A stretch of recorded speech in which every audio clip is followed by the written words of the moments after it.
Alex. Hello. You're live on the air. How do you feel? Like that. He's gonna smash this fucking smoke detector. This is pretty dope. Do it. Let's- Ready, guys? Oh, with the fucking monkey wrench. I'm ready. Yeah, Oh, hey, now that's a spanner. Yeah.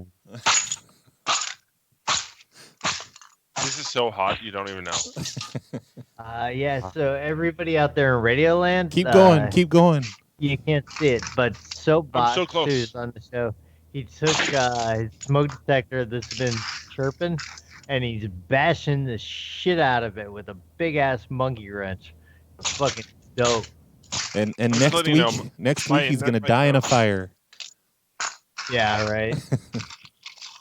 Dude, like someday you're gonna smell Good you're job. gonna smell a little smoke and you're gonna be like, what have I done?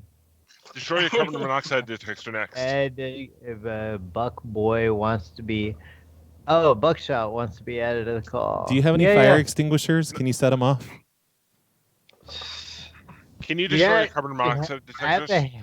Can you pull the sprinklers? Set the sprinklers off. Put a towel under your door. Do you have coworkers that you can urinate on afterwards? We have the Patreons too. We're